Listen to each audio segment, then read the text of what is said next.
Hey guys, it's Courtney and welcome to the very first stop of the Friendship Card Hop. Throughout this hop, you'll see lots of talented card makers having YouTube videos, blog posts, as well as a slideshow at the end of this video. So we're going to start with my card, and I'm using the Poppy Bloom stamp set as well as the Anything But Basic Friendship stamp sets, both by MFT. I have a piece of Nina Solar White 80-pound cardstock here, and I'm going to be using all three of these flowers. Now, these are red rubber stamps, so you want to make sure that if you're using a Misty, you take that foam insert out. And I'm actually using two different Misties here so that I don't have to move my stamps. And you'll see why later. So I'm going to go ahead and stamp this first one out in the lower left-hand corner with Blackout ink by Ink on 3 because it is a Copic safe ink. Once that was stamped out, I'm going to go ahead and take a piece of Simon Says Stamp masking paper, which is my favorite masking paper to use for ink blending. And I went ahead and masked that first flower out. Next, I'm going to take my other Misty, which is a full-size Misty, and you can definitely use one stamp positioner here as long as you're not overlapping your images. But I just figured it was easier for me this way. And I went ahead and lined those up and again, stamped those out with the Blackout ink again. And you can see that they barely overlap. So you can certainly do this without overlapping them. And that way you only need to really use one stamp positioner. So I did slightly clean these off. You can see that I'm just dabbing them because I don't want them to shift at all in my Misty. I'm keeping them right there. So I went ahead and masked these two out as well with that same Simon Says Stamp masking paper. Your masks do not need to be absolutely perfect for this. You do want to get it as close to perfect as you can, but if there's a few little areas, these are pretty intricate, that are not perfectly cut, no need to worry. So next we're going to go ahead and do some ink blending, and I'm using Stormy Sky, Faded Jeans, and Chipped Sapphire All Distress Oxides. And I am going to start with the lower left-hand corner where my flowers are and start with that Chipped Sapphire. Then I will move on to the Faded Jeans and finish off with the Stormy Sky. And then I will work in reverse just to make sure that these colors blend nicely and that I get a nice ombre look. These colors are not too far off from one another, and that's what I was looking for. I didn't want a really major difference in my background, and you'll see that I'm going to add, a lot of finishing touches to this card, so I didn't want the background to take away from that. So my Stormy Sky is a little dry. It's a little bit dry, and that's mainly because a while back my shelf that I put my inks on fell off the wall and it went all night with the top off of it. So some of my inks are a little bit dry, so I did have to kind of work at this to really get these to blend, but overall it turned out fine. Now, I did wait a little bit before removing my masks. The Simon Says Stamp masking paper is pretty tacky, and being they're so saturated with ink, sometimes when you try to remove them when your ink is still really wet, it can tear the paper. So I let it sit for maybe about 5 minutes or so before removing those masks, and then we'll move on to the coloring. Now I'm going to go ahead and keep the coloring in for just one of the flowers because they're pretty much all the same, and honestly, I wasn't really too worried about my coloring being perfect. So I'm going to be using my B90 markers for the flower and a couple of YR and a Y marker for just the center of the flowers. And I am going to color that first just so that I don't lose it. And I don't want to drag out the blue. So I'd rather start with my lightest color first. So I'm going to show you, like I said, just this one flower here. And you'll see that if you've ever watched my videos before, I usually get into quite a bit of detail when I do my coloring. This will not be the case for this card. So I'm going right in with my darkest color, and I'm pretty much just forming a shadow where this petal is tucked behind the others. And I'm just going to gradually build that color up, moving out towards the edges and finishing off with the B91 as my highlight color. I added no detail to this particular petal at all. And honestly, the other petals, I only added a little bit of detail here and there. You don't need to have your coloring perfect for this technique. So I'm going to show you all of these petals for this flower because they are shaped a little bit differently. Some of them are folded. not completely folded, but there's like little creases in there, and you'll be able to tell where those are because of the lines within the stamp set or within the image itself. So this image has a lot of detail to it. Typically red rubber stamps have a lot more detail than the clear stamps or the photopolymer stamps. So you just use those to your advantage. All you're going to really do is follow that line where it will show where that petal is creased a little bit, and you're just going to extend it out each time. So I'm starting right off with that darkest color to add those little creases. The only thing you want to make sure that you're doing is that each time you shade it, each time you go in with the next color, or the next lightest color, I should say, you're going in the same direction. And most of the time, it doesn't matter what direction that is. It just, whatever's more comfortable for you. You just want to make sure that you're kind of consistent with that so that once all the coloring is done, it actually looks like the petal is folded or creased. Also, some of these do have some folds. So the inside of those little folds is going to be a little bit darker because naturally it's the area that's going to be most covered or most in shadow, I should say. So those areas will be a little bit darker than the rest. Now, as far as the stamen go, I'm not coloring these at all. I am going around them the best I can, but at this point, it does not have to be perfect. Most of this is going to be covered up. Or I shouldn't say most of it, but all of those little lines, all of those details will be covered up. So if your coloring is not perfect, don't sweat it. So I'm just going to finish up this flower here, and you can see that I'm just adding a little bit of shape here and there to the flower, and I'm extending these areas out a little bit further than I normally would. I am still just using the tip of my marker, and you can see that when I get into those little areas, my marker is pretty much straight up and down, and that's how you're going to be able to just use the point of the marker. But I'm not too concerned about it being along the exact lines of the image. A lot of these detail lines I'm completely ignoring, and quite honestly, you could ignore all of them and it's still gonna turn out beautiful, and you'll see why. So I'm just finishing up this flower here, and then I went ahead and colored the other two pretty much the same way with the same technique and the same color combination. So you can see that top one, that top flower there, my mask was coming up just a little bit, and I did have a little bit of that Distress Oxide kind of seep underneath that mask. Not concerned. Again, doesn't have to be perfect. I just colored directly over that area. It pretty much blended in, but once the card is completely finished, you will not be able to tell the difference.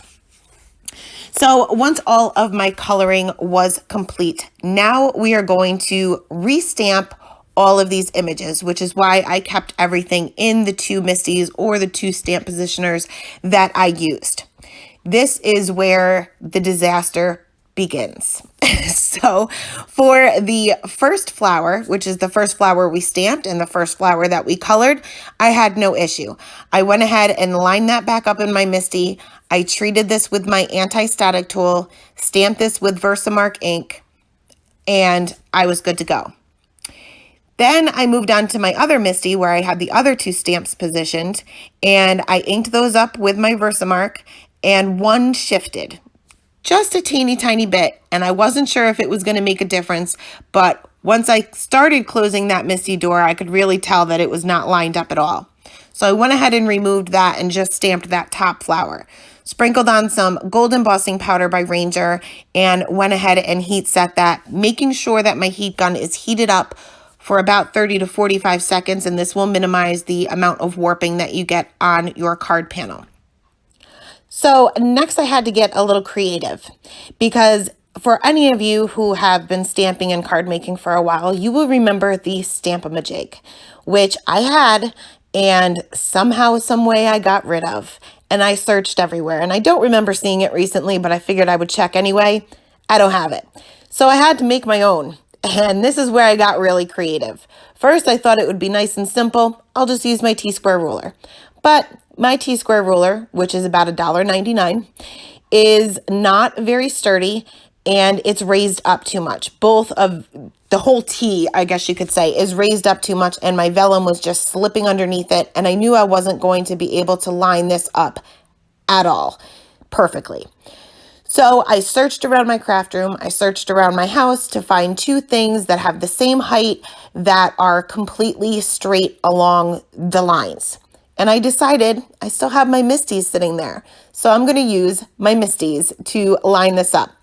So I pretty much created that corner, I guess you could say, with my Misties. And I found that if you put these upside down, they lay a lot flatter and that piece of vellum will fit real snug into that corner.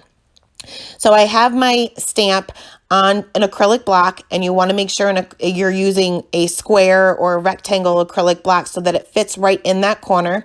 I lined up that piece of vellum right in the corner and my acrylic block right in that corner as well. So the corner of the acrylic block is fitting the corner of those two Misties.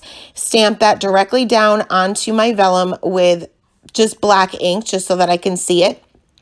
Then I'm going to go ahead and bring out my card panel and line that vellum up directly over the image, exactly where it needs to be stamped. And I can still see through the vellum.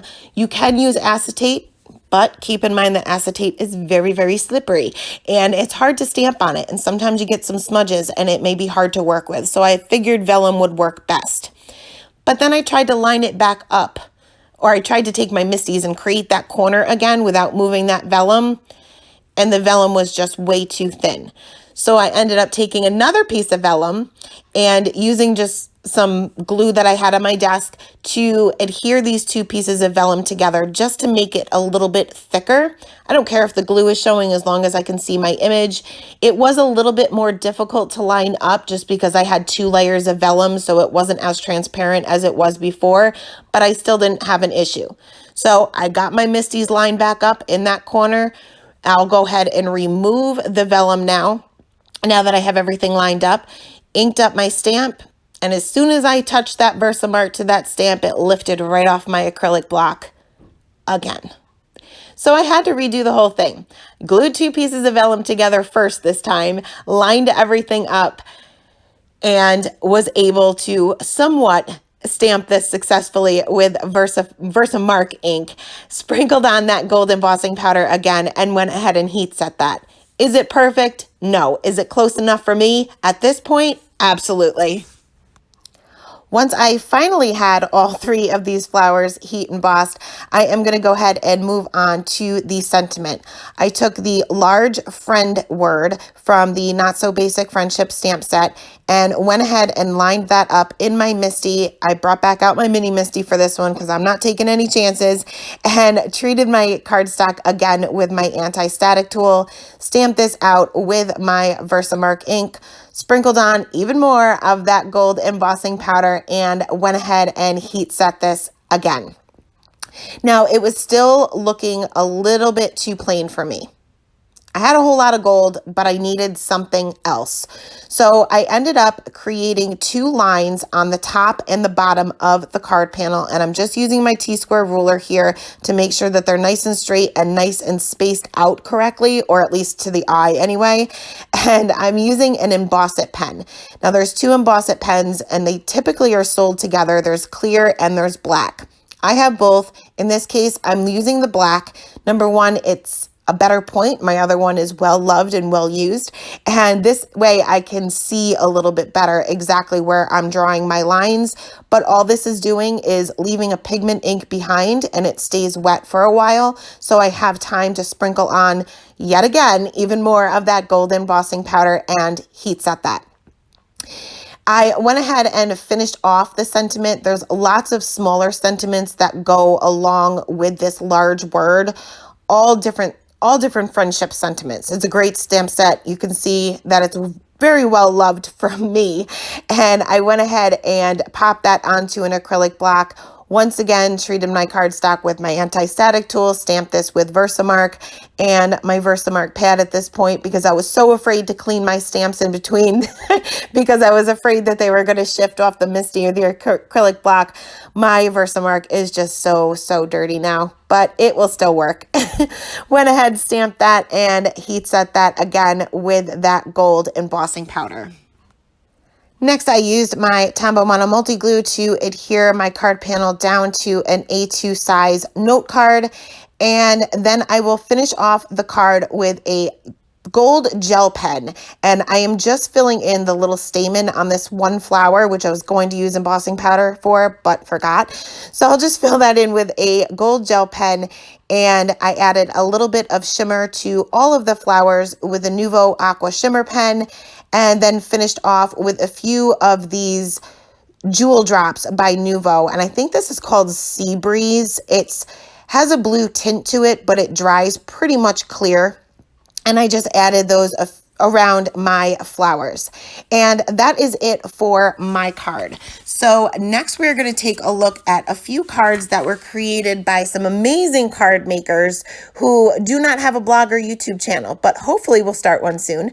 First up is a card from Gloria, and she used the Hello die from Fun Stamper's Journey and some pattern papers. Some of that is embossed. It almost looks like leather behind that large hello. It's absolutely beautiful. She made another card using the Friend Like You Gina K Designs Wreath Builder stamp set, along with some pattern papers and a doily there. Another beautiful card. Thank you so much, Gloria. Next, we have two cards from my mom, who is a brand new card maker. First one, she used the Hero Arts card kit as well as a strip of pattern paper there. And for her second card, she also used the Hero Arts My Monthly Hero kit. And this time she made a whole lot of flowers, and she created a little bouquet there and layered that onto a piece of vellum with some embossed polka dots in the background. Finally, we have a card from Rachel, and Rachel created a one-layer card using the Besties stamp set by Crafty Scrappers, along with a Distress ink background. And I absolutely love that image and love that card. So as always, I will leave all of the supplies listed in the description box below, as well as the next person on the hop, and I hope you guys enjoy. Have a great day. Bye.